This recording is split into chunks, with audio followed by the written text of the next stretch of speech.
ओम साईराम भक्तजनो, आता आपण श्री साईबाबांच्या आशीर्वादाने श्री साई सच्चरिताचा अध्याय 15 ऐकूया. तर चोळकर शर्करा आख्यानम म्हणजे चोळकरांच्या खळी साखरेच्या नवसाची कहाणी. तर या अध्यायात आपण ऐकणार आहोत.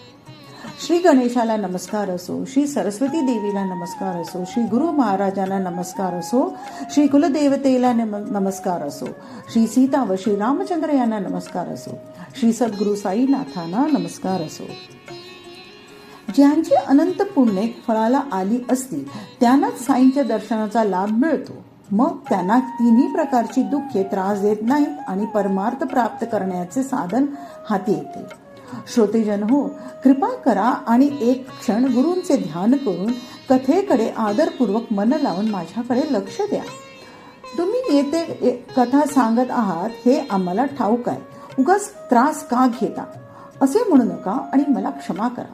श्रोते हो, तुम्ही सागरासारखे आहात. तो जरी काठोकाठ भरला तरी नद्यांना कधी परत पाठवित नाही आणि ढगांनी पडलेल्या पावसाच्या सरी नाही खारा देतो. तसेच तुम्ही श्रोतेजन सज्जन आहात. तुम्हामध्ये स्नान करावे म्हणजेच तुमचा सहवास जोडावा अशी मी इच्छा धरली आहे. माझा धिक्कार करू नका. दीन दुबळ्यांना टाकून देणे बरे नव्हे. गंगा नदीचे शुद्ध व पवित्र पाणी येवो किंवा गावातील गटाराचा प्रवाह येवो, सागराच्या पोटात दोघांनाही संगमाच्या वेळी जोराने उसळल्याशिवाय किंवा मन संतापाने भडकल्याशिवाय जागा असते. म्हणून तुम्हा श्रोत्यांच्या चित्तांना संतकथा ऐकण्याबद्दल जी उत्सुकता आहे तिचे समाधान माझ्याकडे कृपेने पाहिल्यावर आपोआप येईल. घाई न करता आणि श्रद्धायुक्त होऊन या कथारूपी अमृताचे आदरपूर्वक सेवन केले तर श्रोत्यांना प्रेमयुक्त भक्ती लाभेल आणि ते कृतार्थ होतील.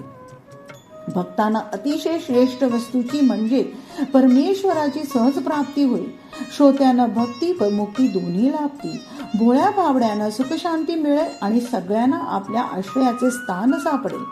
गुरु महाराजांच्या तोंडच्या या गोड कथा ऐकून संसारातील भीती व पीडा नाहीशी होतील.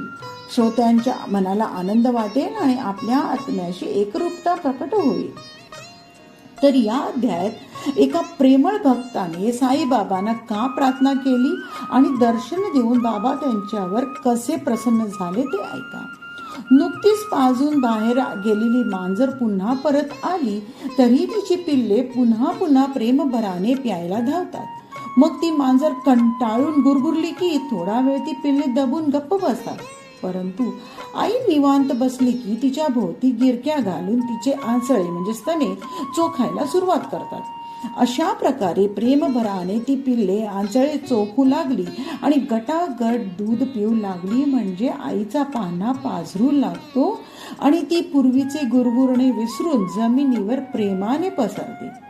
वात्सल्याचा उदय झाल्यावर मातेचा कंटाळा पार विरून जातो आणि आपल्या बाळांना ती चारही पायांनी घट्ट कवटाळते आणि त्यांना वरच्या वर सहजगत्या चाटू लागते. खरोखरीच हा समारंभ अलौकिक असतो. पोरांच्या तीक्ष्ण नखांच्या माराने जशी जशी मातेची ओटी उकळली जाते तसा तसा वात्सल्याचा उमाळा अधिक वाढून त्यातून दुधाच्या पुष्कळ धारा वाहू लागतात. जसे या पोरांचे प्रेम त्यांच्या मातेचे दूध उत्पन्न करते तसेच तुमची साई चरणांची आसक्ती साईबाबांच्या हृदयात दयेचा पाझर उत्पन्न करेल. असो, एकदा ठाण्याच्या लोकांनी हरीची भक्ती करण्यात आसक्त असलेल्या दासगणूंचे ऐकण्यास गोड असे कीर्तन कौपिनेश्वर मंदिरी करविली होती. शिष्यांचा आग्रह पडल्यावर दासगणू कथा करायला तयार होत असत. परंतु त्यात कवडीचाही म्हणजे एक पैशाचाही गोळा करण्याचा लोभ नसे किंवा उगाचच अक्कडबाजी नसे. कीर्तनाला एकही पैसा द्यावा लागत नसे. अंग उघडे असे आणि डोक्यावर फेटा किंवा पगडी नसे. कमरेला फक्त साधी पंचे जोडी म्हणजे धोतर जोडी असे. तरी सुद्धा ऐकणाऱ्यांची आवरता न येणारी गर्दी असे. या पोशाखाची गंमत सांगतो. श्रोत्यांना ऐकायला मोज वाटेल ती स्वस्त चित्ताने ऐकावी म्हणजे बाबांचे कौतुक कळेल. एकदा दासगणूंचे कीर्तन शिर्डी गावात होते म्हणून त्यांनी अंगरका म्हणजेच लांबकोट घातला, उपरणे म्हणजे खांद्यावर घ्यायचे एकेरी वस्त्र पांघरले व डोक्याला फेटा बांधला आणि अशा पोशाखाने नटून ते निघाले. नेहमीच्या शिष्टाचाराप्रमाणे मशिदीत बाबांना आनंदपूर्वक नमस्कार करण्यासाठी गेले. तेव्हा त्यांनी "वाह वाह, नवरदेवासारखा सजलास की" असे बाबांनी म्हटलेले ऐकले. पुढे बाबांनी त्यांना विचारले, "असा नटून कुठे निघालास?" त्यावर दासगणूंनी "कीर्तन करायला जात आहे" असे सांगितले. तेव्हा बाबा म्हणाले, "अंगरका, उपरणे, फेटा कशाला पाहिजे? हा त्रास का घेतलास? आपल्यालाही काही लागत नसतात. काढ ती माझ्या समोर. याचा भार अंगावर कशाला हवा?" ही आज्ञा ऐकून दासगणूंनी ती सर्व वस्त्रे काढून तशीच बाबांच्या चरणावर ठेवली. तेव्हापासून आजपर्यंत दासगणू कीर्तनाच्या वेळी चक्क उघड्या अंगाने हातात चिपळ्या घेऊन व गळ्यात माळ घालून असतात. ही तऱ्हा जरी लोकाचाराविरुद्ध असली तरी ती अत्यंत पायशुद्ध आहे. विद्वानांचा विद्वान जो प्रसिद्ध नारद मुनी, त्याचा हा मार्ग आहे. ही गादी मूळ नारदापासून आहे आणि तेथूनच पुढे हरिदासांची रांग सुरू झालेली आहे. त्यांना वरवर दिसणाऱ्या शोभेच्या कटकटीची जरुरी नसते, तर अंतःकरणाची शुद्धी हेच त्यांचे ध्येय असते.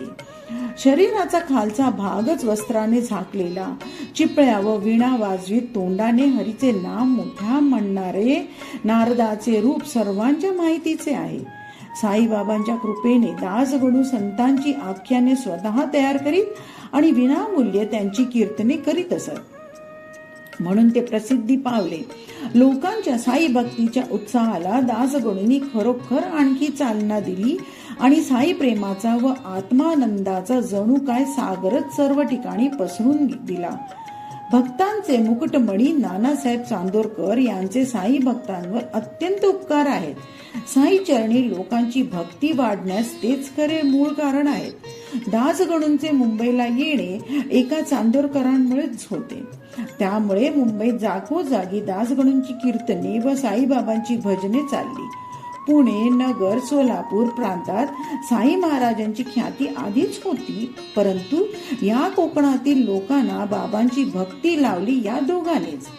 मुंबई प्रांतात जी साईबाबांबद्दल भक्ती वाढली त्याला मूळ कारण या दोन व्यक्ती. या दोघांच्या हाताने कृपामूर्ती साई महाराज मुंबईत प्रकट झाले. असो, आता श्री कौपिनेश्वराच्या मंदिरात दासगणूंच्या कीर्तनाला, साई प्रेमाच्या गजरात, हरिनामाच्या जय जयकारात चोळकरांना एकाएकी इच्छा झाली. हरीच्या कीर्तनाला ऐकणारे खूप येतात आणि ऐकण्याच्या देखील अनेक तऱ्हा असतात. कोणाला बुवाचे शास्त्रज्ञान आवडते तर कोणाला त्याचा अभिनय आवडतो. कोणाची आवड फक्त गाण्यापुरती असते आणि म्हणतात, "वाह वाह, बुवा काय गोड गातात, विठ्ठलाच्या नामघोषात काय रंगतात आणि प्रेमाने काय नाचतात." कोणाचे पूर्वरंगी प्रेम असते तर कोणाची कथा ऐकण्याकडे आसक्ती असते. कोणाला हरिदासाच्या नकला पाहण्यात रुची असते तर कोणाला आख्याने म्हणजे दृष्टांत रूपकथा ऐकायला आवडतात.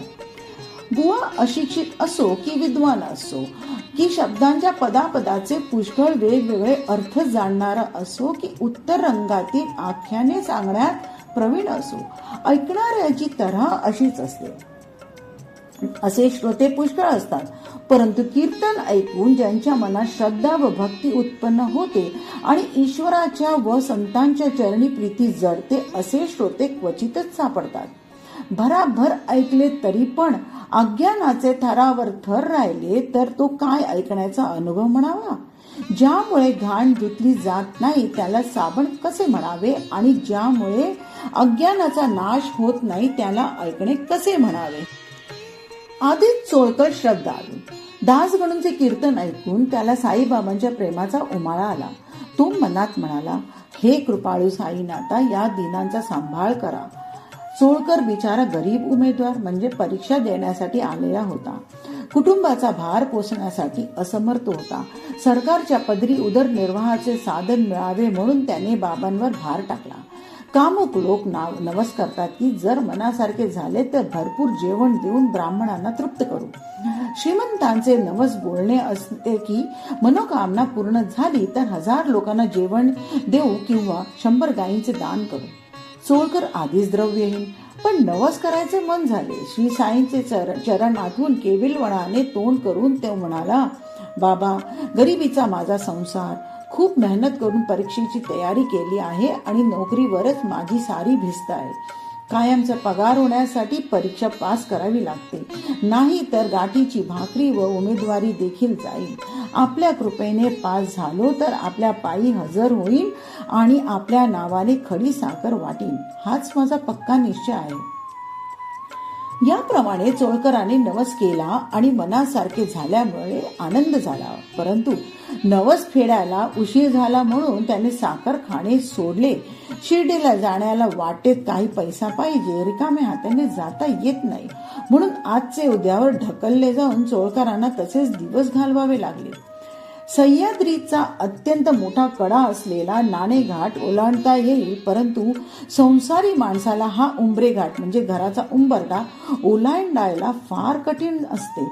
शिर्डीचा नवस फेडल्याशिवाय साखरेचा पदार्थ खाता येत नाही म्हणून चोळकरांचा चहा सुद्धा बिनसाखरेचा चालला. असेच काही दिवस गेल्यावर योग्य वेळ सापडून ते शिर्डीला गेले आणि केलेला नवस फेडून त्यांच्या मनाला अत्यंत आनंद झाला. साईबाबांचे दर्शन होताच चोळकरांनी त्यांच्या पायांना नमस्कार करून व पुढे लोटांगण घातले आणि ते अगदी संतुष्ट झाले. शुद्ध मनाने चोळकरांनी साखर वाटली, श्रीफळ अर्पण केले आणि मनात म्हणाले की आज माझे सर्व मनोरथ सफल झाले. साईबाबांच्या दर्शनाने त्यांना आनंद झाला आणि बाबांशी झालेल्या संभाषणाने त्यांना सुख वाटले. चोळकर बापूसाहेब जोगांचे पाहुणे होते आणि जोगांकडे त्यांचे जाणे येणे होते म्हणून जोग उठल्यावर तेही जाण्यास निघाले. तेव्हा बाबा जोगांना म्हणाले, यांना खूप साखर टाकून चहाचे प्याले पाच. खुणेचे हे शब्द कानी पडताच चोळकरांच्या मनाला आश्चर्य वाटले. डोळ्यातून आनंदाश्रू येऊन त्यांनी बाबांच्या चरणी मस्तक ठेवले. जोगांनाही आश्चर्य वाटले, परंतु त्यापेक्षा चोळकरांना दुप्पट आश्चर्य वाटले, कारण बाबांच्या शब्दांचा अर्थ त्यांनाच ठाऊक होता आणि त्यांच्या मनाच्या खुणाही त्यांना पटल्या होत्या. बाबांना कधी चहा ठाऊक नव्हता, मग आताच तो का आठवावा? चोळकरांना विश्वास पटावा आणि त्यांची भक्ती दृढ व्हावी म्हणून बाबांचे हे बोल असावे. इतक्यात बाबांनी पुरा इशारा दिला. चोळकरा, बोलल्याप्रमाणे दिलेली खडी साखर मला पोहोचली.